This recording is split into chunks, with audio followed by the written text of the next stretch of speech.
Annonceurs, entrepreneurs, promoteurs et chefs d'entreprise, choisissez dès à présent votre meilleur partenaire média, Ideal Production. Ideal Production est basé à Cotonou au Bénin. Ideal Production, le partenaire exclusif de Sika TV en Afrique.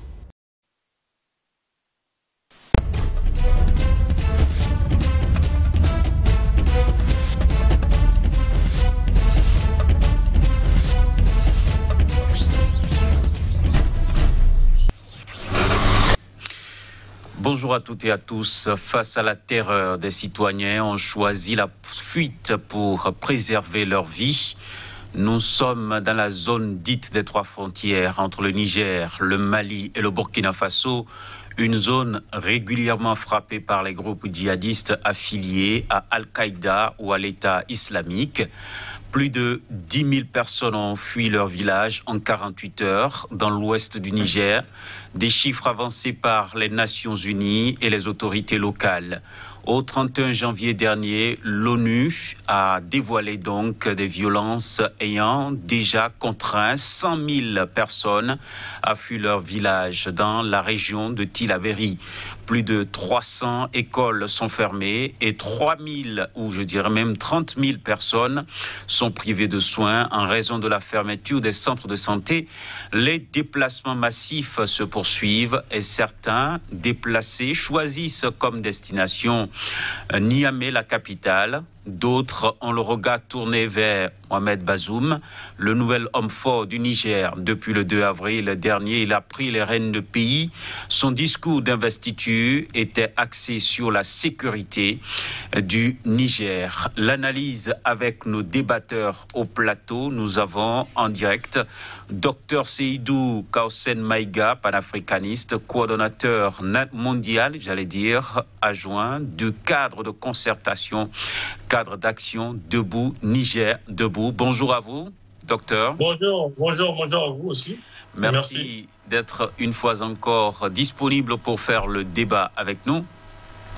Nous avons également sur ce plateau Emel Guérin. Vous êtes consultant en communication et gestion de crise. Bonjour. Bonjour à vous. Merci d'être là. Alphonse Moïse Soudé, également au plateau avec nous, journaliste, analyste politique. Bonjour. Bonjour à vous, chers confrères. Bonjour à tous les téléspectateurs. Et je reste avec Dr Seydou tout de suite. Attaque djihadiste répétée dans l'ouest du Niger. Les Nations Unies et les autorités locales dénombrent plus de 10 000 déplacés en 48 heures. Chiffre avancé lundi. Sous quelle angle vous analysez donc cette actualité, Dr Seydou? Merci à vous, merci à Sika TV aussi pour tout l'intérêt qu'elle porte depuis des années à la situation de tous les Africains et notamment des Nigériens aujourd'hui. Effectivement, comme vous l'avez déjà annoncé dans l'introduction, on parle d'une dizaine de milliers de déplacés juste pour la semaine passée, donc en fin de semaine passée, notamment dans le canton qu'on appelle Anzourou. Ces populations ont été donc sommées par les terroristes de quitter leur village. Ils ont été pillés, leur bétail a été emporté et malheureusement, il n'y a aucune réaction au niveau du gouvernement. Donc c'est vraiment catastrophique, c'est une situation indescriptible, chaotique et qui ressemble vraiment à une situation qu'on ne peut pas imaginer dans un pays qui se dit défendre l'intégrité territoriale face à des groupes qui sont en train d'avancer vers la capitale. D'accord. Alors, Guérin, le bureau de la coordination des affaires humanitaires de l'ONU à Niamey évoque comme cause de ces déplacements, il y a les vols, les viols, on vole le bétail et après, tout simplement, on donne des mots d'ordre clairs aux populations.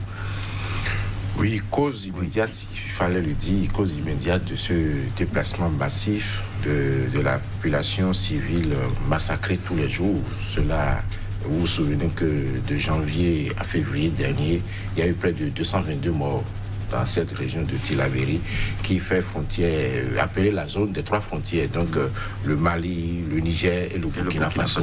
C'est vrai que vous voyez sur la carte, le Bénin est quelque part petit là, et il n'est pas encore attaqué. Donc, prions que les jours à venir, il n'en soit pas ici. Et cette situation, il faut aller en profondeur pour aller chercher les causes. Peut-être on va en parler tout à l'heure, que c'est la sera de la situation à l'interne même, de la gestion des gouvernants. Parce que depuis le 14 mai dernier, les attaques ont eu lieu et ces populations ont été menacées de quitter. Ils ont reçu 3 jours pour quitter les zones. Et le pouvoir en place n'a rien fait. Le gouverneur de Tillabéri s'est contenté de dire qu'il envoie des patrouilles au niveau des frontières, mais ça ne veut rien dire. Ça démontre une fois encore l'incapacité de nos armées africaines à faire face à cette guerre asymétrique de djihadistes. Et vous avez vu la dernière fois, juste après les élections, les troubles post-électorales, comment les manifestations ont été brutalisées, brimées. Cette force de sécurité de défense sont aptes à faire cette sale besogne-là. Mais pour aller face à une véritable guerre, face à une véritable menace sur le territoire, vous voyez le bilan lamentable, le bilan lugubre que vous avez cité tout à l'heure, il y a 30 000 écoles qui ont fermé, qui englobent près de 22 000 élèves à la maison, les centres de santé, les populations n'arrivent pas à avoir des soins. Et dans ce déplacement, certains même qui n'ont pas les moyens d'aller vers les grandes villes comme Tillabéri et Niger sont laissés au bord des trottoirs, dans les rues ou dans les salles, dans les lieux où les luttes traditionnelles se font. S'il n'y avait pas ces organisations non gouvernementales qui essayent autant soit peu, de les approvisionner en eau, en nourriture, mais là actuellement, ces déplacements se poursuivent. Là encore, ils ont besoin de latrines, ils ont besoin des besoins élémentaires aujourd'hui qui n'en ont pas. Et qui sont, les autorités, les véritables autorités, sont à l'aise, sont tranquilles chez eux et dorment tranquilles dans des chambres climatisées. Et la population est en train de souffrir. Alors on se demande finalement pourquoi ils sont là. Si un gouvernant est incapable de protéger sa population, il ne mérite pas de diriger celle-là. Parce que les populations les ont élus. Et ces populations, s'il vous plaît, s'il vous plaît, le président de l'Assemblée nationale est originaire de la région de Tillabéri. Et il ne fait rien. La deuxième personnalité de l'État, j'ai suivi un membre de l'ONG qui a vociféré, qui a crié le ras-le-bol de cette situation où, alors que le président Bazoum, qui vous souvenez qu'il a été ministre de l'Intérieur, donc il est responsable de cette situation. Parce que cette crise a commencé depuis 2012 avec le mouvement au nord du Mali. Nous allons en parler tout à l'heure parce que le Niger, malheureusement, est victime de la situation malienne. Et en septembre 2020 dernier, le président Issoufou, l'ex-président Niel Issoufou, en avait parlé. Et ça n'a pas plu aux organisations civiles maliennes, et même à la junte de pouvoir aujourd'hui, qui n'a pas... Et puis bon, alors que c'est une vérité. Parce qu'au moins, le président Issoufou avait réussi, pendant son mandat, à contrer, à négocier avec les rebelles Touaregs. Il les a même reçus, vous vous souvenez, à Niamey, dans les alcôves climatisées de Niamey. Et puis bon, ça veut dire qu'il n'est plus en face à une rébellion Touareg, c'est terminé. Mais ce fléau djihadiste est venu du Mali, du Nigeria un peu, mais cette zone-là de Tillabéri, c'est surtout la situation malienne. Parce que lorsque les Français sont été arrivés en 2012, voici ce qui s'est passé brièvement. En 2012, les Français étaient arrivés et même Hollande avait été acclamé comme sauveur de la capitale malienne, Bamako. Un an après, il a été hué. Et tous les symboles français avaient été brûlés au Mali lors d'une manifestation. Qu'est-ce qui s'est passé? L'armée française avait stoppé l'avancée des rebelles Touaregs avec les forces maliennes, ensemble. Mais en 2013, en stoppant au niveau de Gao et de Toumoukou, 2013, qu'est-ce qu'elle fait? Elle bondit à Kidal, sans l'armée malienne. Qui lui a donné la permission? Qui lui a donné ce droit? Et qu'est-ce qu'il fait? Il légitime le mouvement Touareg et a poussé maintenant le gouvernement malien à aller négocier les accords d'Algérie. Un accord baroque, je vous en prie, qui ne profite pas. Et ça fait débat aujourd'hui au sein de la population malienne. Alors, lorsque cette réplique a été organisée, les djihadistes se sont repliés parce que les djihadistes, les rebelles Touaregs, ont été de connivence avec les djihadistes. Et donc les djihadistes se sont repris maintenant vers le Niger. Et c'est ce que le président Soufou avait expliqué en son temps. Et ça crée aujourd'hui cette tension. Et malheureusement, ces gens-là surfent sur les conflits communautaires, sur les conflits ethniques, sur le pâturage aujourd'hui qui pose problème entre les Fulani et nomades et les sédentaires. Et donc, ils les arment. Parce que les Fulani ont été longtemps stigmatisés, longtemps laissés pour compte. Et donc, ils ont profité de la situation pour faire beaucoup de recrutements au sein des Fulani et les armes pour pouvoir protéger leurs troupeaux et massacrer les populations sédentaires. Et voilà donc la situation qui arrive aujourd'hui. D'accord. Alors, Moïse Soudé, vous suivez également cette actualité au Niger. Sur quel prisme vous analysez vraiment cette évolution? Parce que là, ça devient un sujet totalement inquiétant. Tout à fait. Vous savez... des déplacés massifs. L'armée nigérienne n'a pas été formée, sinon la plupart des armées africaines n'ont pas été formées pour affronter ces situations-là. Sinon, comment comprendre que des djihadistes s'installent dans des villages, donnent l'ordre à des populations de quitter?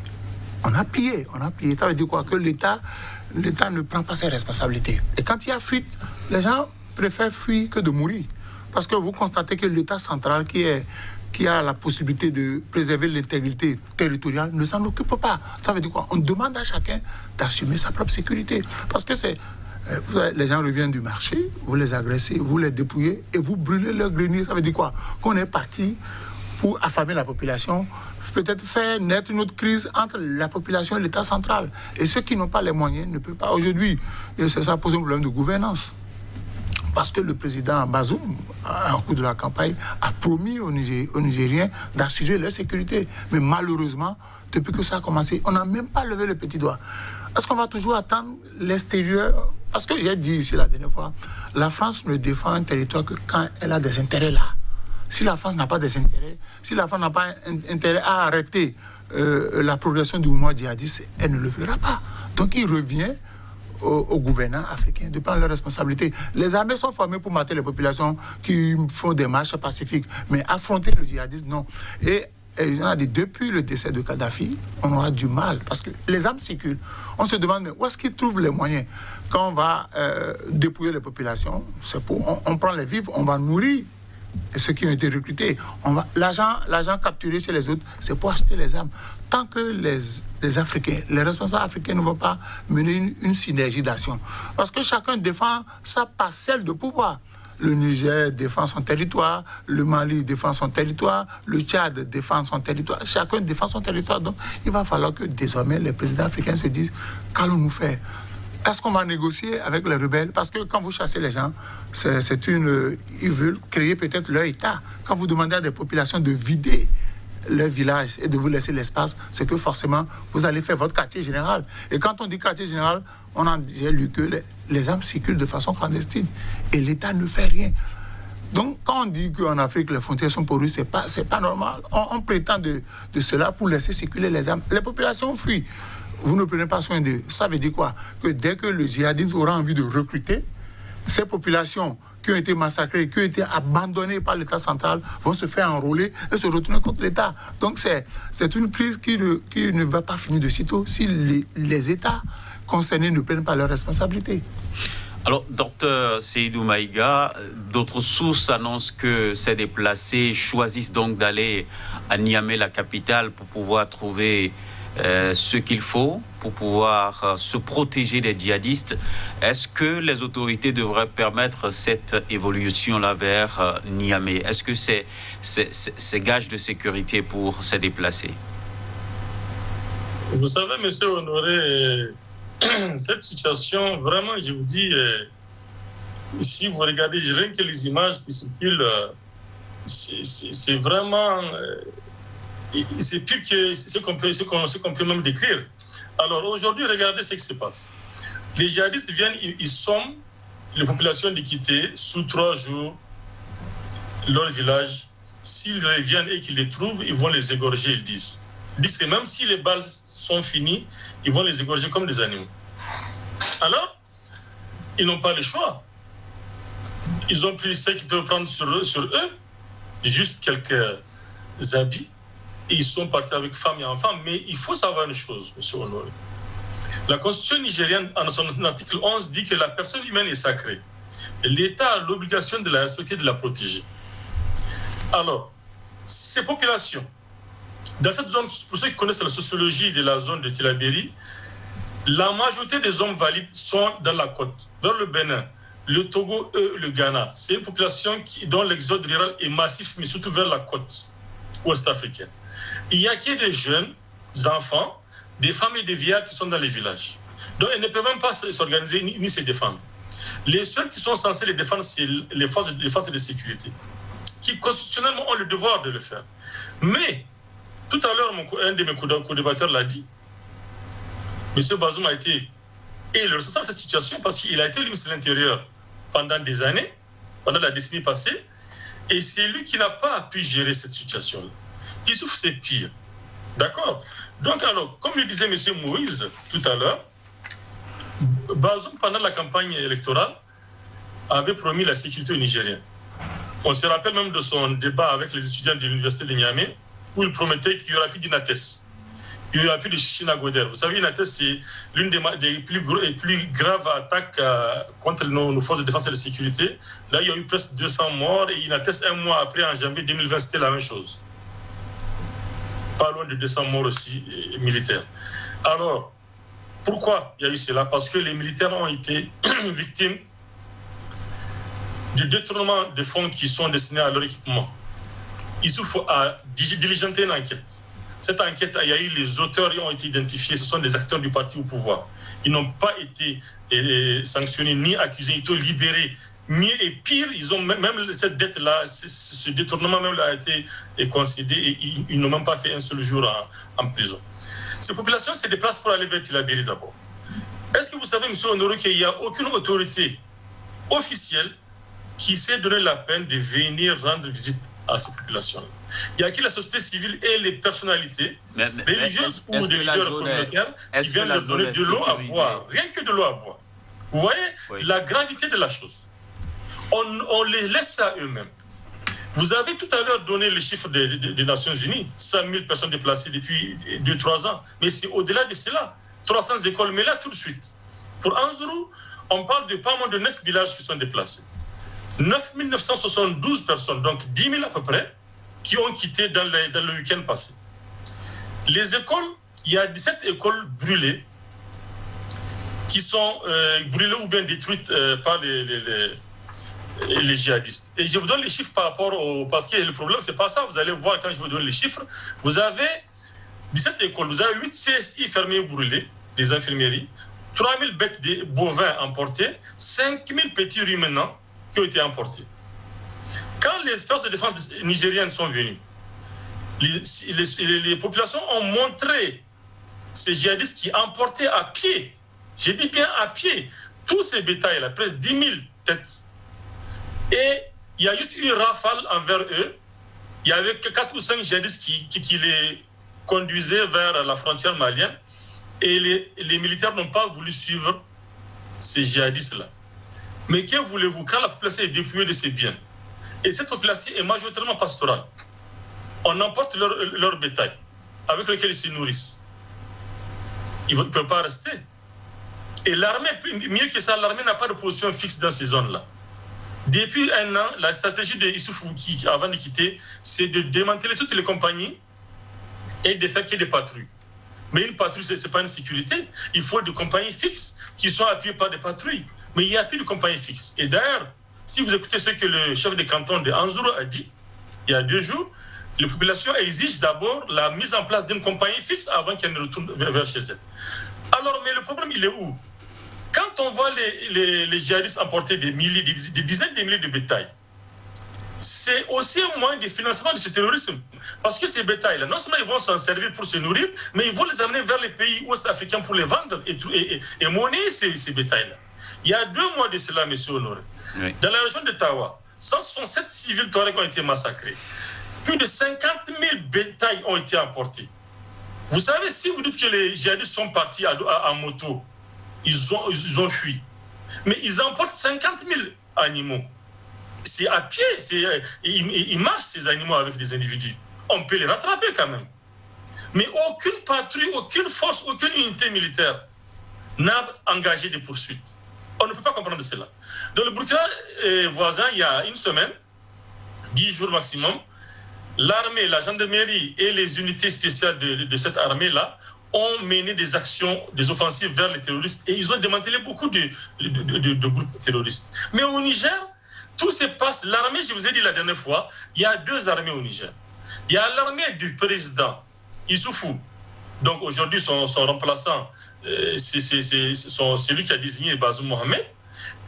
Elle qui est équipée, suréquipée, qui ne tire jamais de balles parce qu'elle se défend par rapport à la population nigérienne. Bazoum est élu, il n'est pas désigné par Issoufou, il est élu dans les urnes. Non, nous on ne l'a pas élu parce que nous, dans nos chiffres, on sait qu'il a perdu les élections, donc il a été désigné et installé par Issoufou qui tient de force ce pays-là. Mais sur Honoré, on a les preuves. Même si vous n'êtes pas, comment dirais-je, son militant, acceptez quand même qu'il est élu.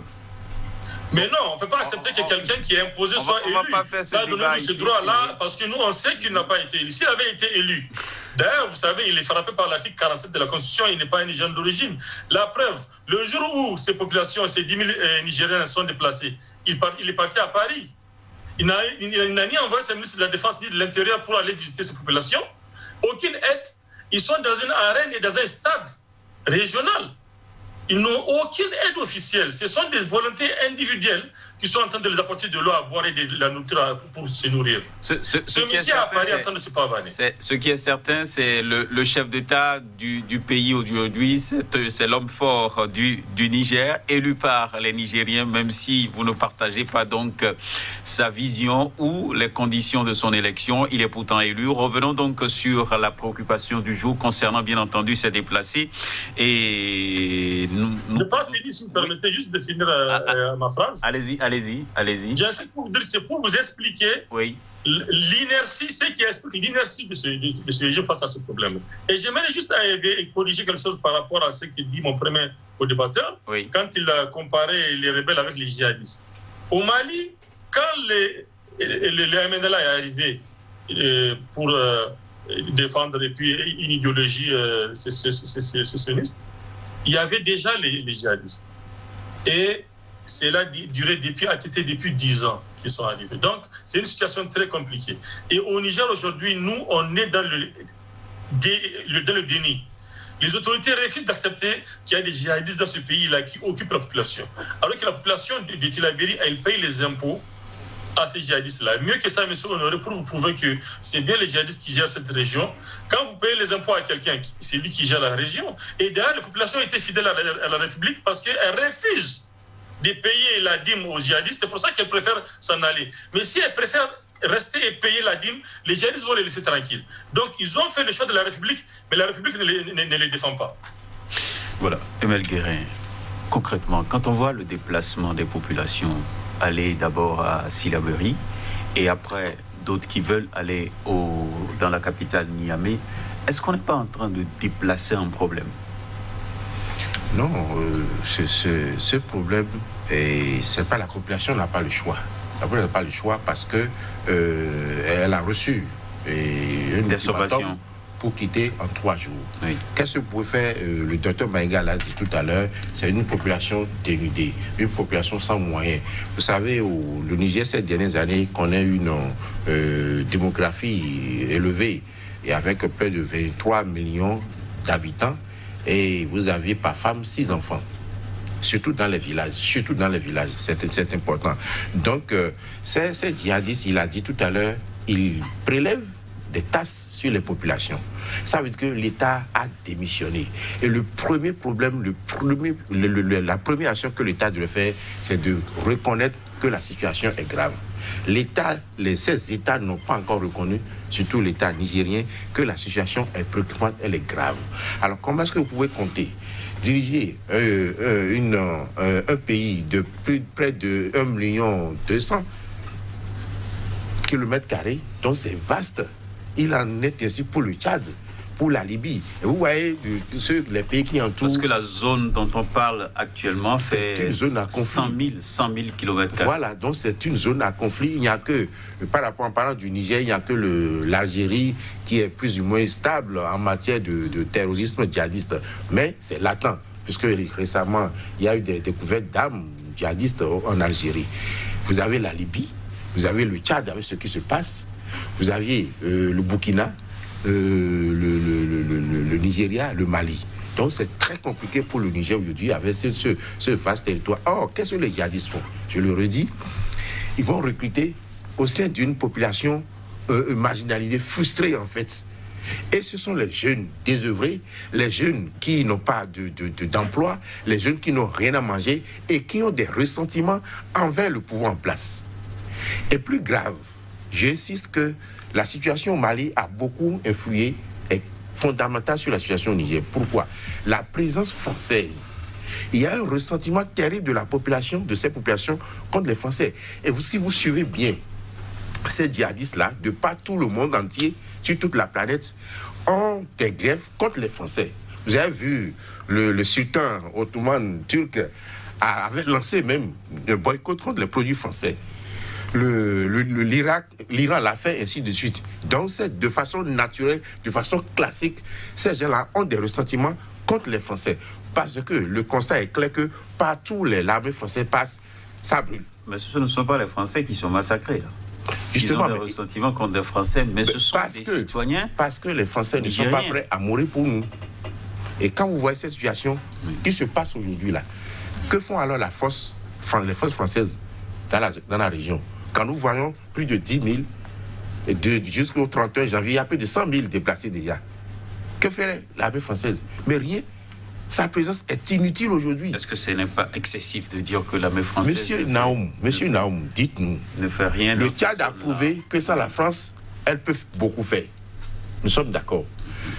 Alors, si aujourd'hui nous avions ce déplacement massif, alors que beaucoup de milliards de dollars, d'euros sont investis dans cette force française, et il y a, je vous en prie, dans cette zone de G5, je crois, il y a près de 4 forces étrangers qui sont sur place. On ne peut pas avoir. C'est pour endiguer cette situation que ces forces sont là. Alors que moi je dis, les autorités pouvaient anticiper ce qui se passe aujourd'hui. Parce que ce n'est pas aujourd'hui que nous avions, le docteur Maïga l'a dit tout à l'heure, ce n'est pas aujourd'hui que nous observons ces menaces, ces vols à mer armée. Comment comprendre qu'on va voler près de 50 000 bétails et qu'on les traîne à pied et que l'armée soit incapable de les localiser et de les poursuivre? Ça n'a pas de sens. Et ces jeunes aujourd'hui... Est-ce que les dispositifs étaient en place? Parce que c'est quand même facile d'accuser l'armée, mais est-ce que vraiment les dispositifs étaient en place pour pouvoir assurer... Nous élisons les dirigeants par rapport à quoi? Parce qu'ils nous ont dit, nous sommes capables de vous protéger. Nous sommes capables d'assurer votre sécurité. Vous avez reconnu que l'espace est vaste. Mais ceci étant, laissez... Ce qui crée la complicité, ou bien... Mais puisque vous avez décidé oui, de diriger une nation à vaste superficie, donc assumez, vous êtes responsable de la sécurité d'abord.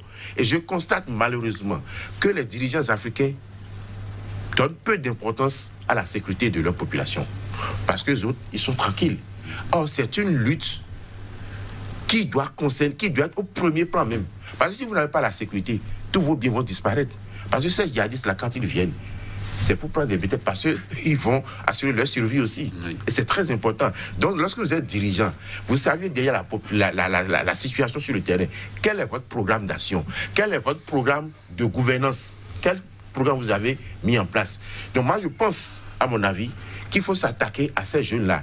Monsieur Moïse a évoqué tout à l'heure la possibilité de négociation.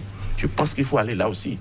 Parce que c'est une guerre asymétrique. Ces jeunes qui sont recrutés... Négocier avec les djihadistes? Si possible, il faut négocier avec eux. Pourquoi? Il faut mettre en place une cohésion sociale. Récupérer ces jeunes. Parce que c'est du sacrifice. Miser aussi sur les femmes. C'est très important. Parce que, je vous l'ai dit tout à l'heure, au Niger, sur une femme, vous avez au moins 6 enfants. Donc les femmes sont beaucoup responsables. Et surtout maintenant, la scolarisation.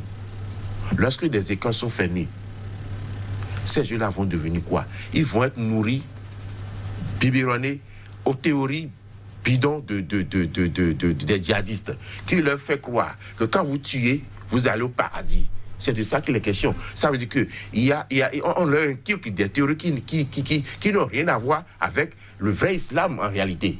Parce que ces gens-là, ils ont l'habitude de surfer sur les situations catastrophiques, ambiantes, existantes dans le milieu dans lequel ils sont.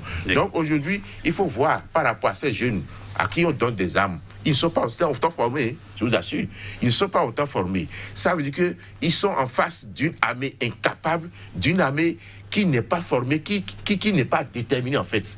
Et c'est ça la différence entre le feu maréchal du Tchad qui a su inculquer cette détermination à ses soldats pour aller au fond. J'ai entendu des observateurs dire que le Tchad n'a pas de soldats, mais il a des guerriers. Donc face à ces gens-là, il faut des guerriers, des gens qui n'ont pas peur d'aller mourir au fond, des gens qui sont décidés à protéger les frontières, parce que là maintenant, ceux qui n'ont pas peur de mourir, on doit également assurer l'arrière de ces personnes. Ah bien évidemment, parce que vous choisissez pour aller dans l'armée. Et vous savez tout ce qui entoure l'armée. Il y a aussi des comités d'autodéfense dans ces régions-là. Parce qu'à un moment donné, certaines autorités locales sont obligées de s'organiser pour assurer, parce qu'ils n'ont personne. Il faut compter avec ceux-là. Ces civils qui sont prêts à aller au front, il faut les former, les encadrer et les envoyer au front, à assurer leurs propres frontières. À partir du moment où l'armée ne peut plus aujourd'hui recruter, à partir du moment où l'actuel président n'a aucune politique claire, visible de sécurité, aucune. Je me suis permis de lire son programme, mais c'est ce qui existait. Et la preuve, il parle... Quand on l'a écouté au moment où il prêtait serment pour diriger le Niger, tout récemment, il a quand même axé son discours sur la sécurité. Monsieur Naoum, vous savez, nos chefs d'État africains, leurs paroles et les actions, ce qu'ils disent, ils ne font pas. Donc vous réclamez des actes. Voilà, des actes. D'accord. Alphonse Moïse Soudé, on voit très bien que la situation préoccupe plus d'un, mais est-ce qu'on n'est pas dans l'excès en disant que l'État voit une zone qui se retrouve en situation de non-droit et garde le mutisme? Est-ce que ce n'est pas excessif? Tout à l'heure, vous aviez dit que les populations se dirigent vers Niamey, parce que Niamey est sécurisé, Niamey est protégé. Niamey en Griffe, c'est la belle vie, on vit bien là-bas. Mais tout le monde ne peut pas rester à Niamey. Mais malheureusement, les gens sont obligés d'aller là-bas parce que ils se sont sentis abandonnés. Le problème, c'est quoi? Au niveau de l'armée, les gens ne sont plus prêts à mourir. Parce que vous ne pouvez pas avoir des djihadistes partis avec du bétail. Ce n'est pas en avion ni en bateau.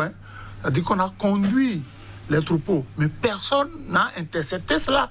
Ou bien on a fait preuve d'incapacité, ou bien on a fait preuve de complicité. Parce que le docteur l'a rappelé tout à l'heure, c'est qu'ils sont allés à pied, avec du petit bétail comme du gros bétail, mais personne n'a eu le courage de les intercepter à ce niveau-là. Les forces de sécurité et de défense également sont menacées. Mais oui, par ces djihadistes. Justement, et comme les forces de sécurité ne sont pas prêtes pour mourir une population, ils n'ont plus de recul. Ce qui doit être fait, il faut que l'État prenne ses responsabilités. On a démantelé les postes de police qui étaient là, on a dit désormais qu'il faut faire les patrouilles. La patrouille n'est pas sur place. C'est quand il y a danger que la patrouille arrive, il faut désormais installer les postes de police. Parce que si la population ne se sent pas en sécurité, personne ne veut jouer au Django. Donc il va falloir que l'État prenne ses responsabilités. Sinon, bientôt l'insécurité va s'installer à Niamey. Parce que quand tout le monde va se rendre à Niamey, il n'y aura pas de salle pour loger tout le monde. On ne peut pas nourrir tout le monde. Et là, la petite délinquance, le vol va commencer, l'insécurité. Donc l'État a tout intérêt. Mais je dis et je répète, l'armée française ne protège les zones que là où elle a ses intérêts. Si la France n'a pas d'intérêt dans une zone, ne demandez pas à la France de déployer son armée. Et puis le président, bon, je suppose qu'il vient d'arriver, mais en tant qu'ancien ministre de l'Intérieur, il maîtrise la situation. Qu'est-ce qui se passe? Est-ce que le Niger manque de moyens? Parce que pour lutter contre les djihadistes, il faut du moyen. Forcément. Il faut une armée suréquipée. Parce que c'est des gens qui, chaque jour, quand ils volent du bétail, il y a une partie pour nourrir leurs soldats, il y a une partie pour acheter les armes. Et ce n'est pas des petites armes. Donc, il faut que l'État, peut-être, essaie de négocier. Parce que la seule issue aujourd'hui, c'est la négociation. Parce que, du point de vue affrontement, l'État a échoué. L'État a échoué. La preuve, quand les gens se sont déplacés, on n'a envoyé personne, ni ministre de la Santé, ni ministre de l'Intérieur, pour aller les soutenir. Ça veut dire quoi? Le sort de ces populations-là n'intéresse personne. Parce qu'à Niamey, le président est protégé. C'est qu'avant que les djihadistes n'atteignent Niamey... Est-ce que ce n'est pas un risque d'envoyer les autorités dans des zones pareilles? Quand vous dites que les autorités, il n'y a pas eu de déplacement du ministre de la Santé... Oui, le docteur a rappelé que ce sont des bonnes volontés. Est-ce que dans une zone de non-droit, on peut se permettre d'envoyer une délégation ministérielle dans ces zones-là? Tout à l'heure, on a dit que ce sont des bonnes volontés qui ont pris sur eux la responsabilité de donner de l'eau, de donner à manger aux autres. Ce n'est pas leur rôle. L'État, parce que moi, je n'ai pas levé ma main pour être président de la République. Quand on lève son doigt pour dire « je veux être président de la République », c'est qu'on se sent capable d'assumer ses responsabilités. Vos populations sont en danger, vous allez à Paris, vous allez faire quoi là-bas? Restez chez vous. On ne dit pas forcément. Le ministère doit faire une délégation pour montrer à ces populations que nous sommes de cœur avec vous. Quand vous êtes abandonné, forcément, si les djihadistes veulent recruter, les jeunes qui se sentent frustrés, ils vont accepter d'être recrutés parce que là, ils savent que, un, la sécurité est garantie, deux, la pitance est régulièrement mise à leur disposition, donc ils seront prêts. Parce qu'on est en train de... C'est une bombe à retardement. Parce que le jour où ces jeunes-là vont se révolter, c'est qu'ils vont prendre d'assaut les grandes villes. Désormais, parce qu'on vous dit, quittez votre ville. Vous avez 72 heures. Et l'État central ne fait rien. On n'a même pas passé un communiqué pour soutenir. Donc je dis, il est temps que les présidents africains... Parce que quand vous avez levé le doigt pour dire je vais assurer votre sécurité, c'est très important. Parce qu'on constate que les gens se préoccupent des grandes villes, c'est-à-dire la capitale et quelques villes, mais la majorité des populations, elles sont abandonnées. Donc aujourd'hui, tranquillement, dès qu'on aura des difficultés à Niamey, parce que moi je suis d'accord que les gens à Niamey, il faut qu'on crée des difficultés au président à Niamey et il comprendra que là-bas, les gens souffrent. Que tous ceux-là qui sont menacés se dirigent vers Niamey. C'est la même, on va dormir dans les rues. C'est votre formule. Oui, on va dormir dans les rues. Oui, il faut mettre une OPA sur les autorités. Parce qu'ils sont à Niamey, ils sont dans les chambres climatisées, ils ont tout. Désormais, que ces populations-là aillent se réfugier à Niamey. Et quand on va voir que Niamey est débordé, quand on va voir que la petite insécurité s'est installée, c'est-à-dire que les petits vols vont commencer par agresser les gens dans la ville de Niamey, le président Bazoum et son équipe comprendront que, il y a péril dans la demeure. D'accord. Docteur Seydou Maïga, des populations qui marchent à pieds nus sur plusieurs kilomètres sans eau ni nourriture, des femmes qui ont accouché selon certains témoignages en déplacement. Est-ce que les autorités se préoccupent vraiment de la situation? Je sais que la réponse chez vous, c'est non, tout simplement parce que pour vous, les autorités ne se préoccupent pas véritablement de cette situation, mais on nous dit quand même que les autorités et bien entendu des ONG ont apporté des vivres et bien entendu ce qu'il faut pour lutter contre la Covid-19. Est-ce que ce n'est pas déjà des efforts qu'il faut saluer avant de demander beaucoup plus? Monsieur Naoum, j'aimerais vous donner quelques informations qui vont vous surprendre. Allez-y. Pour vous démontrer une fois de plus que ce gouvernement ne se soucie pas du sort des Nigériens, il y a moins d'un mois, 20 élèves, des jeunes enfants de moins de 7 ans, ont été brûlés vifs dans une école, dans une classe en paillettes dans la capitale. Le jour de leur enterrement, Bazoum Mohamed a quitté pour aller participer à la investiture de Denis Sassou Nguesso. Alors maintenant, pour revenir à une de vos réactions tout à l'heure, quand vous dites est-ce que le dispositif est en place pour défendre les jeunes? Quand en avril dernier, quand il y a eu 167 personnes abattues, des femmes et des enfants à Tawa, Tilia, avant que ces djihadistes n'arrivent, les forces de défense et de sécurité ont été informées. Il y avait 2 ou 3 compagnies de la zone, aucune n'a réagi. Et aucune n'a mené des poursuites contre ces djihadistes quand ils ont emporté 50 000 bétails. Votre deuxième préoccupation, tout à l'heure, vous l'avez demandé à M. Guérin et à M. Moïse. Vous dites, est-ce que si les officiels se rendent dans ces zones à risque, est-ce que ce n'est pas grave et dangereux pour elles? Je vous informe qu'il y a moins de 10 jours, l'actuel président tchadien, le général Mohamed Kaka, a rendu visite à Bazoum Mohamed. Et vous savez qu'il s'est rendu dans la zone des 3 frontières. Il est parti en hélicoptère. Il est parti visiter les 1200 Tchadiens qui sont postés pour défendre cette zone-là. C'est un chef d'État actuellement. Issoufou Mahamadou, pendant 10 ans, pendant qu'on tuait des centaines de militaires vers Difa, ensuite vers Tillabéri, il n'a jamais mis le pied sur ces zones, ni pour soutenir les militaires, ni les populations qui sont massacrées. Et Bazoum a promis de faire la continuité. Vous voyez, maintenant c'est le chef d'État tchadien qui vient du Tchad pour rendre visite à ces 1200 militaires. Parce qu'ils savent qu'ils sont dans une zone de guerre, il prend le risque d'aller. C'est un général à 4 étoiles. Un général à 4 étoiles. Oui, mais c'est un chef d'État, mais il ne tient pas une arme. Il a une sécurité. Il est sécurisé par les Nigériens, certainement. Mais comment ça se fait que ni le ministre de la Défense, ni le président nigérien n'ont jamais pendant 10 ans visité ces zones-là? C'est pour vous dire la gravité de la situation. Alors j'ai répondu sur ce que disait M. Guérin. Le sentiment anti-français grandit. Pourquoi? Parce que simplement les gens savent que la France est là pour des raisons inavouées. Aujourd'hui, elle convoque les chefs d'État en France, à Paris, pour soi-disant combattre la crise économique en Afrique. Mais c'est une crise sécuritaire, les gens ne vivent même pas, les gens meurent. L'économie, les gens ne passent même pas à l'économie. Les gens, c'est la sécurité dont ils ont besoin. Et la France est là, elle n'est pas là pour se battre à la France des Africains, et ça a été prouvé.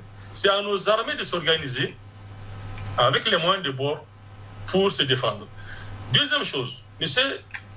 Guérin a toujours parlé de la stigmatisation des Foulani. Pendant des années, pendant que Bazoum Mohamed était ministre de l'Intérieur, ils ont passé des années à massacrer des jeunes peuls dans la zone des 3 frontières qu'ils ont assimilés à des terroristes pour qu'ils soient compostés avec l'ancien Moujao. Et c'est ça qui a fait qu'ils sont radicalisés, ils sont partis se former. Au Mali, ils sont revenus chez eux au Niger pour faire ce qu'ils sont en train de faire. D'autres choses. Alors, il a aussi dit, M. Guérin, que Bazoum n'a aucune politique de sécurité. Si on avance vers ce que dit M. Guérin pour faire des milices d'autodéfense, on va s'acheminer vers une guerre civile, et c'est là que le gouvernement veut pour s'imposer et pour rester davantage au pouvoir. J'aimerais rappeler à tous ceux qui sont en train de suivre la télévision Sika TV qu'il y a une dizaine d'années, le Niger a connu des rébellions. Nous avons participé à la rébellion de la dernière, celle du MNJ, dont j'étais le porte-parole. Pendant la rébellion Touareg, toutes les rébellions Touareg du Niger, la zone nord du Niger est fortement militarisée. C'est-à-dire que la militarisation a toujours eu lieu, mais quand il y a des rébellions, on crée des postes militaires partout. On tue des civils, on tue les bétails, tout ça, on a connu ça. Mais maintenant, ce n'est pas une rébellion. Parce que la rébellion Touareg, elle a des revendications fixes, précises, qui sont liées à la citoyenneté. Mais les djihadistes qui tuent des militaires, qui massacrent des civils, qui n'ont aucune revendication, si c'est celle de détruire la République. Quand eux, ils sont en train de conquérir l'État, de tuer les civils et les militaires, on démilitarise les zones. Vous voyez, mais c'est indescriptible, c'est inqualifiable. Quand il y a une rébellion, on militarise le pays.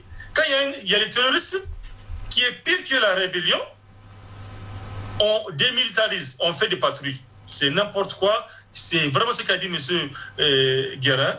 Il n'y a pas de politique sécuritaire. Et Bazoum a dit qu'il fait la continuité de ce qu'Issouf a fait. Issouf a géré le pays de cette façon patrimoniale, sans sécurité. La seule sécurité qui existait, c'est la garde présidentielle qui a un budget 3 fois supérieur à celle de l'armée nationale. Et j'ai rejoint ce qu'a dit M. Moïse. Quand il pose la question, c'est une incapacité ou une complicité de l'armée.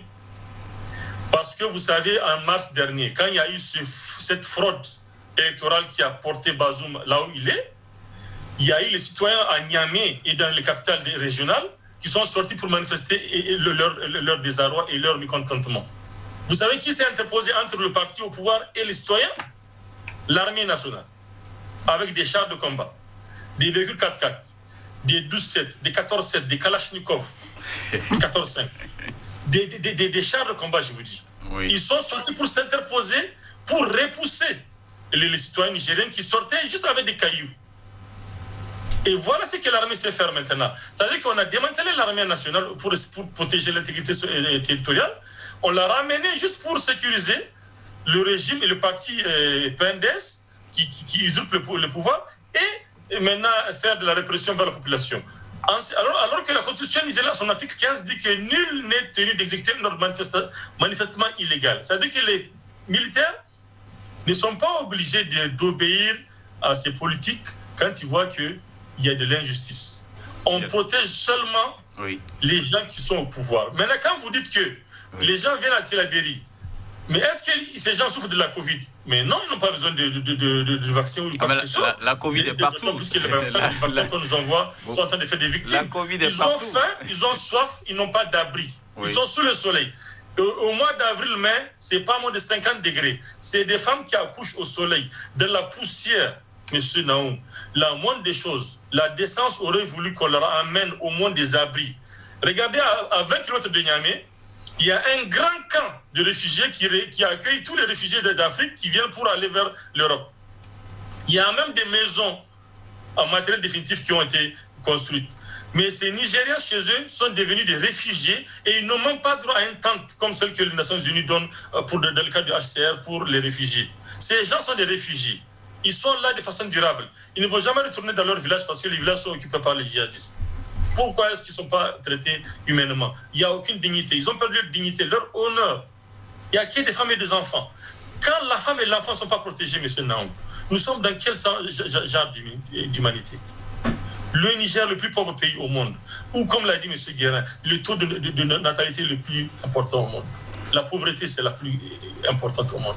On a un régime de milliardaires, des gens qui roulent dans des véhicules cylindrés, qui n'ont que faire du peuple nigérien. On ne peut pas envoyer l'armée pour nous défendre. On laisse les gens se faire égorger comme des animaux, leur bétail emporté vers le Mali et ailleurs pour aller vendre dans les marchés à bétail et pour venir encore nourrir et enrichir les terroristes. Pendant ce temps, on nous dit où sont les dispositifs militaires. Chaque fois qu'on informe le gouverneur de Tillabéri, il leur dit, écoutez, on ne peut pas venir vous aider. Qu'est-ce qu'ils doivent faire? Dites-moi, quel est le sort qui est réservé à ces gens-ci? Ils n'ont pas de sécurité. Mais quand on prend le gouverneur de Tillabéri, Tidjani Ibrahim Katiela, il a quand même avoué que dans la région, il y a donc une immensité de terres qu'il faut protéger et que c'est difficile. Il faut quand même reconnaître cela. Mais M. Naoum, c'est le Niger. S'ils disent qu'ils ne peuvent pas protéger cette zone-là, ils n'ont qu'à la donner aux djihadistes. Comme ça, chacun sait que pour vivre dans cette zone-là, il faut qu'il aille se soumettre aux djihadistes et qu'il paye la dîme et qu'il ait la paix. Mais il faut pas. Vous savez, il y a une chose qu'on n'a pas dit. Mais là, vous faites une ironie. On ne peut pas dire qu'on va laisser des régions aux djihadistes officiellement. Ce n'est pas possible. Non, parce qu'ils disent que c'est trop grand. Alors, donc, ils ne peuvent pas sécuriser. C'est un faux prétexte. Vous savez, M. Naoum, je voulais dire que depuis 2-3 ans, il y a pas moins de 30 chefs de village, des dignitaires, qui ont été exécutés par les djihadistes. À la télévision nationale, jamais un hommage leur a été rendu. Ce sont des gens, en fait, on envoie des djihadistes, 2 ou 3 émissaires, pour leur dire, écoutez, à partir de cet instant, vous allez commencer à payer les taxes aux djihadistes. Le mois prochain, si je viens, et s'ils viennent, ils ne payent pas la taxe, on va vous exécuter. Ces gens refusent. Ils informent les autorités régionales et puis nationales, ils n'ont pas de défense, et pire, on vient les égorger. Vous voyez, les gens, ils résistent pour la République, mais ils n'ont pas droit à la défense. D'accord, on a compris, Dr Seydou Maïga. Je sais que vous êtes très attaché donc à cette préoccupation. Monsieur Guérin, pour lutter contre vraiment ces djihadistes-là, il y a Mohamed Bazoum qui a quand même préconisé quelque chose. C'est bien entendu une augmentation des forces de sécurité à l'intérieur, avec notamment l'intégration dans la garde nationale des jeunes des régions touchées. Est-ce que pour vous, c'est une bonne formule? Oui, pas mal comme formule. Il faut recruter forcément. Je l'ai dit tout à l'heure, au sein de cette jeunesse qui est désœuvrée, au sein de cette jeunesse qui ne se sent pas protégée. Parce que tout le problème au niveau de la jeunesse, ce sont au niveau, parmi ces jeunes, que les djihadistes vont faire leur recrutement. Donc, il faut parler aux jeunes. Vous avez évoqué tout à l'heure... Donc, les djihadistes recrutent parmi les jeunes. Les gouvernants aussi veulent recruter parmi les jeunes. Le gouvernement doit aller maintenant plus loin, en ramenant les jeunes recrutés par les djihadistes. Parce que comment ça se passe, je vous explique brièvement. C'est-à-dire que ces jeunes, pendant très longtemps, pendant plus de 10 ans, se sont sentis fragilisés, se sont sentis sans protection, assujettis à des actes de banditisme de tout genre. Et donc, lorsque ces djihadistes ont été contrés au niveau du Mali et qui ont trouvé refuge, surtout l'État islamique au Grand Sahara, au niveau de la région de Tillabéri, Vous n'êtes pas sans savoir que la région, enfin, l'une des communes, Lanzuru, où quitte aujourd'hui ces déplacements, contient près de 24 villages. Donc, il y a une forte population là. Tout à fait. Et donc, ces jeunes étaient désœuvrés. Alors, qu'est-ce que les djihadistes proposent? Ils leur proposent la protection physique et économique. Parce que l'État a démissionné, l'État n'est plus présent. Et plus l'État est absent dans cette zone, la zone est laissée... La sécurité et le pain. Et le pain, absolument. Les djihadistes leur proposent cela. Et c'est vrai, d'où les vols à main armée et les tasses prélevées. Je me rappelle, vous devez vous en souvenir, je crois en décembre dernier, je crois le 2 ou le 20 décembre, quand deux Fulani étaient en train de prélever des tasses au niveau de la population Djerma. Et qu'est-ce qui s'est passé? L'un d'eux a blessé un Djerma. Les deux Fulani ont été tués sur le champ. Monsieur, il doit en savoir quelque chose. Quelques mois, dans le même mois, il y a eu un massacre des Fulani, plus de 20 massacres de Fulani. Et la suite, donc, l'État devait anticiper et empêcher ce qui s'est passé en mars dernier, le 15 et le 21 mars. Ça aurait pu être empêché. Mais l'État n'a rien fait. Et j'ai comme l'impression que l'État le fait sciemment. L'État le fait sciemment. Parce que ça n'a pas de sens. Que vous voyez une situation qui est en péril depuis plus d'une décennie et vous ne faites rien. Maintenant, ce recrutement va se faire comment? Et depuis 10 ans, on ne fait rien. Il y a 500 qui sont déjà en formation, je crois bien. Mais c'est très insuffisant pour un Niger. Aussi un vaste territoire comme le Niger, qui est encerclé par des pays sous tension. N'est-ce pas des un pays... début à saluer? Non, mais ils sont au pouvoir depuis 10 ans. Bazoum a parlé de continuité. Ils sont au pouvoir depuis 10 ans. On ne peut pas continuer à une telle situation depuis 10 ans. Si en 10 ans, vous êtes incapable... Mais Bazoum n'était pas l'homme fort. C'est maintenant qu'il est devenu. Mais c'est lui qui a dit... il propose une stratégie. Il a dit, je milite pour la continuité. Il est membre du parti, il est avec Issoufou depuis 30 ans. Il a été ministre il a occupé des postes régaliens. Ce n'est pas une photocopie. Oui, d'accord, mais c'est lui qui a dit, je fais la continuité. Ça veut dire quoi? Ça veut dire qu'il approuve la politique d'échec, de sécurité, d'échec d'Issoufou Mamadou. Simplement. Parce que cette politique de sécurité a échoué lamentablement. Et lui, il vient dire, je continue avec cette situation d'échec. Mais c'est assez grave par rapport à nous, population. Qui va assurer notre sécurité? Nous avons élu quelqu'un pour assurer notre sécurité. Et si notre sécurité n'est plus assurée, ça veut dire que celui que nous avons mis à la cime de l'État est en faillite. Il va pouvoir se démissionner ou le peuple le dégage. Et je suis d'avis avec mon cher ami Moïse, qui, ce serait même une très belle stratégie, et que si j'étais même nigérien et riche, j'offrirais des camions pour déplacer cette population à Niamey. Absolument. Pour que les autorités sentent réellement ce qui se passe. Parce que vous avez évoqué tout à l'heure des femmes qui ont accouché sur les routes. Mais c'est malheureux, c'est triste. En plein 21e siècle, où nous avions... Et ces jeunes-là, je vais vous expliquer un peu. C'est une situation empirique. Et que nous, en tant que pays frontalier, en tant que pays du Sud-Sahara, ça devait nous préoccuper, nous tous. Nous avons parlé récemment du Nigeria. Le Mali est là. Le Burkina Faso est là, où on brûle les églises, on tue les populations civiles. Donc votre souhait, c'est des tirs croisés sur ce mouvement djihadiste qui massacre tout simplement. Oui, non seulement ça. Il faut tenir compte de cette jeunesse qui est recrutée aujourd'hui. Parce que et puis, vous savez, j'ai évoqué tout à l'heure l'appartenance à la région de Tillabéri du président de l'Assemblée nationale. Quel est le message qu'il a adressé à sa population? C'est ça. Tous les jours, ces jeunesses doivent être sensibilisés pour leur dire n'y allez pas. Et quand vous leur parlez, vous dites n'y allez pas. Offrez-leur une situation alternative. Parce qu'ils ont besoin d'emploi. Les Fulani ont besoin d'espace pour le pâturage. Créer une situation où quelle est la politique de la cohésion sociale que Bazoum a mis en place par rapport à cette... Il y a eu près de 39 depuis 31 janvier, il y a plus de 39 crises, tensions interethniques au Niger. Est-ce que vous n'êtes pas trop pressé? Mohamed Bazoum a pris les fonctions il y a seulement quelques semaines. Mon cher Naou, ne soyez pas naïf. Nous parlons du pouvoir d'État. Oui. Nous parlons du pouvoir de la gestion d'État. Et n'importe qui ne vient pas prendre la gestion du pouvoir d'État. Quand vous n'êtes pas prêt n'y allez pas. Et vous savez, je ne leur souhaite pas ce qui est arrivé au Mali. Et je sens que ça va arriver. Parce que ça fait depuis 2019 que j'étais en train d'alerter sur la question que le problème de l'extrémisme religieux, du djihadisme en tout cas, ce qu'on voit là, sera l'un des défis majeurs de l'humanité. Personne ne nous a écoutés. Nous en sommes là aujourd'hui. Et je redis par rapport à ça que les armées vont sortir dans nos pays, partout dans le monde. Donnez-moi une seule région dans le monde où il n'y a pas de conflit armé. Aucun. Il y en a.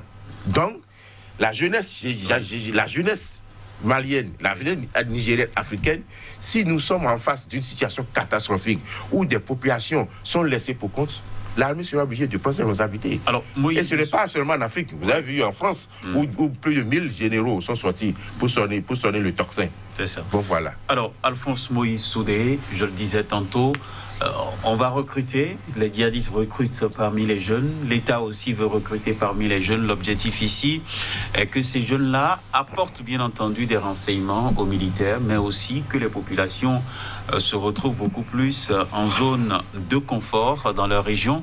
Est-ce que cette thérapie-là proposée par Bazoum peut porter ses fruits? Faire comme les djihadistes, aller recruter chez les jeunes. Qu'est-ce que l'État va proposer à ces jeunes-là? Parce que là-bas, on leur propose la sécurité, on leur propose la pitance. Voilà.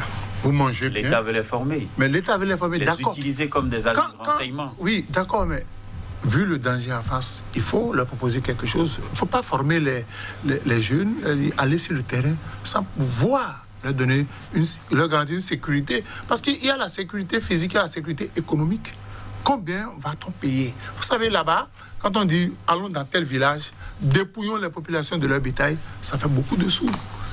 Et ces jeunes-là sont à l'aise. C'est pourquoi ils évoluent. L'État, d'abord, il faut former ces jeunes. Parce qu'on recrute seulement dans ceux qui n'ont rien à faire, ceux qui sont oisifs. Il faut former les jeunes. Et là-bas, avec les djihadistes, les jeunes sont endoctrinés. On dit la seule façon d'aller au paradis, c'est de faire ci, de faire ça. Ça veut dire quoi? Que l'éducation formelle a fait défaut. Il faut former ces jeunes. Moi, je dis, ce n'est pas la peine de les recruter dans l'armée. Parce que le jour où vous les recrutez dans l'armée, ils sont bien formés et que là-bas, on leur fait des propositions alléchantes, ils vont quitter l'armée nationale pour rejoindre les djihadistes. Et le problème n'est pas réglé. Ces jeunes, que ce soit du côté des djihadistes que de l'État, il faut les former. Nous tirons vers la fin. Il faut les former. Et je vais poser une question à vous tous sur ce plateau. Il y a Mohamed Bazoum qui dit « Mon pari à moi, c'est qu'au dernier trimestre de 2021, je ramène toutes les populations déplacées dans l'Est, dans leur village. » Est-ce qu'il va réussir le pari en 30 secondes? Je ne crois pas. Une chose est de dire, une chose est de faire. Si déjà pour ce qui se passe, l'État est resté inactif, l'État n'a pas levé le petit doigt, je ne sais pas si à la longue, parce que chaque jour que Dieu fait, c'est qu'il y a beaucoup de déplacés, chaque jour que Dieu fait, on fait des frustrés, on tue, mais les populations se disent, nous avons été abandonnés par l'État central. Je ne sais pas, parce que pour les ramener, il faut leur donner confiance, il faut installer des patrouilles partout. Docteur Seydou Maïga, votre avis, ce sera également votre mot de crainte sur cette population. Vous savez, à l'Est, les populations étaient contraintes de quitter. Est-ce que Mohamed Bazoum va réussir ce pari? C'est la question. Non, il ne pourra pas, parce qu'il y a à l'Est, mais il y a aussi à l'Ouest, il a dérive, c'est-à-dire que c'est des centaines de milliers de personnes. C'est ça, et c'est impossible. Et ce n'est pas un recrutement fallacieux pour une armée inexpérimentée où les officiers sont arrêtés en permanence. Il faut des gens expérimentés devant l'armée qui vont aller guerroyer. Comme l'a dit tout à l'heure M. Guérin, il faut des guerriers, pas des soldats. Ces jeunes recrues, ce sont des soldats qui vont aller être amenés juste à l'abattoir. Il faut que le gouvernement donne les moyens comme ils les ont donnés à la garde présidentielle. Ok, merci beaucoup à vous. Merci pour votre intervention. Et on finit avec vous, rapidement. Je pense que ce sera très difficile parce que ce que font ces djihadistes, ils le font sciemment. Ils ne vont pas occuper les territoires parce qu'ils n'auront pas les moyens d'affronter l'armée nigérienne. Ça va être difficile. Ça va être très difficile. Donc, ils sont en train de pousser au fait à bout les autorités. Ce sera très difficile. Ramener la population, d'accord, mais les sécuriser maintenant. C'est là le grand défi. Le grand défi. Merci. Et c'est sur ça que nous allons clôturer cette émission. Le défi sécuritaire reste entier au Niger. Mesdames et messieurs, merci pour votre attention et très bonne suite au programme sur nos antennes.